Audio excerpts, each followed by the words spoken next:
Hey, good morning, you all. It's Emma coming live from Asheville, North Carolina, here in the U.S. It's about 9 a.m. on Monday morning, and I wanted to do a Facebook Live for you all about negative self-talk because I woke up at 4 a.m. myself already feeling behind the 8 ball with this week, and that is not cool.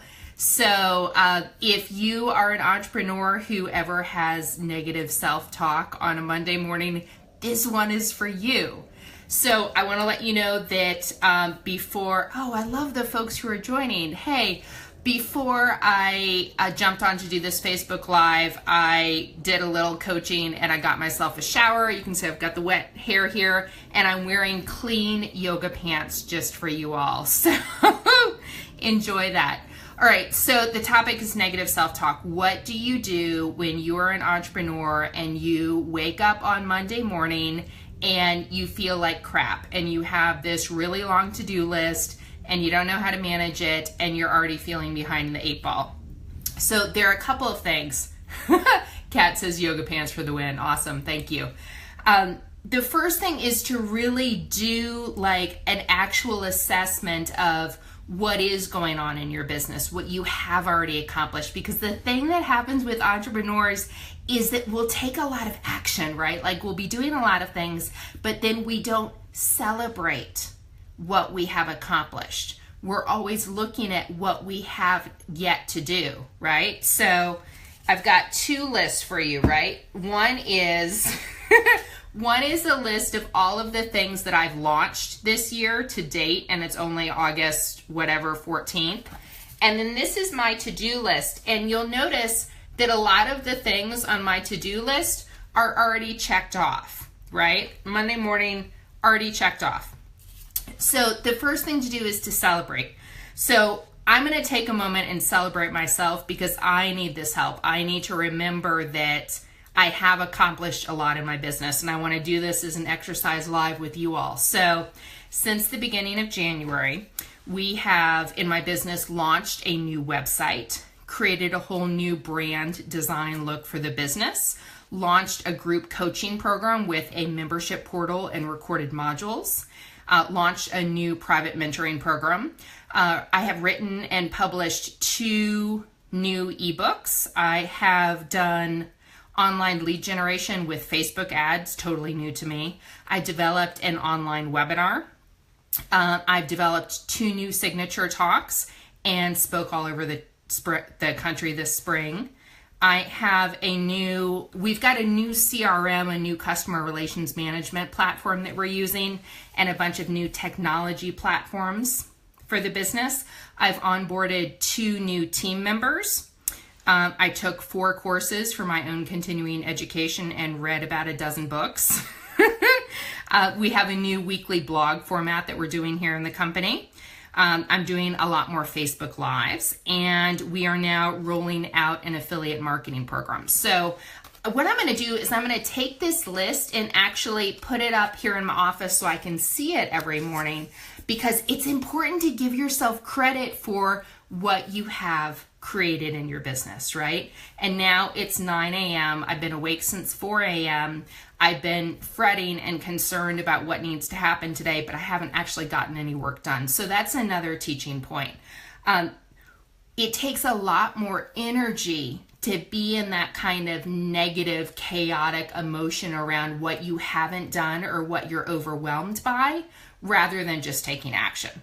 So if I had spent the past 5 hours instead of freaking out about what I wanted to accomplish this week and actually doing it, I would be much further along than I am right now. So it's catching yourself when you feel emotionally overwhelmed, especially by your to-do list.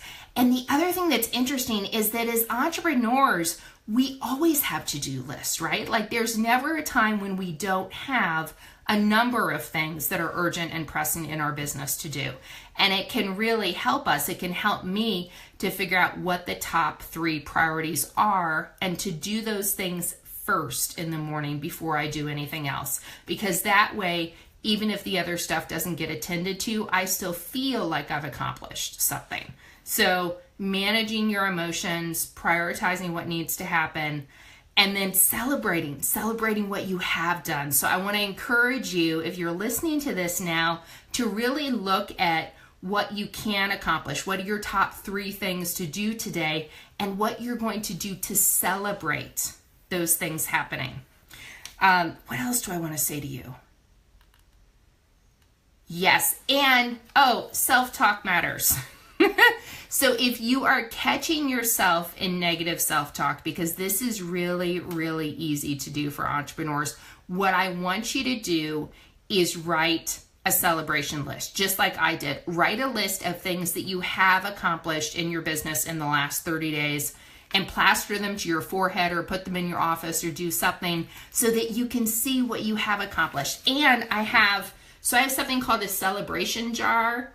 So what this is every time I do something in my business that's new, that's scary, that's a goal that I've been working towards, I write myself a little note.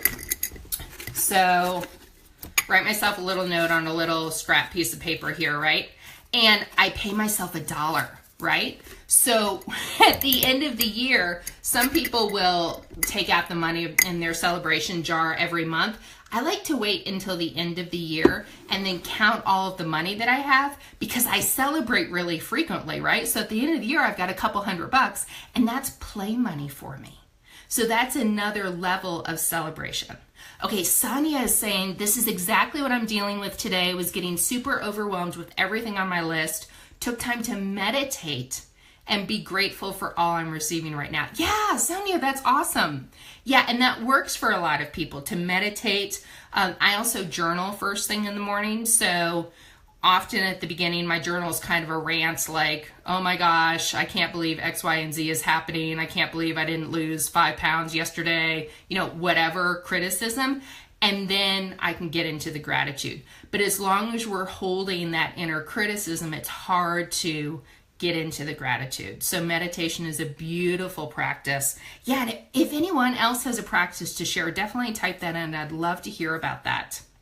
I also want to mention that, again, it is still about 9 a.m. on Monday morning here, and my dog is still in bed, right? I've been up for 5 hours. My dog's still in bed, and my dog's smart. He rests when he needs to rest, and he takes action when he needs to take action, and that's another beautiful practice. And I've actually been kind of being more in his rhythm for the past week, and it has been remarkable, because the times when I choose to be in action, I can actually get a lot more done than the times when I'm avoiding taking action or getting overwhelmed by taking action.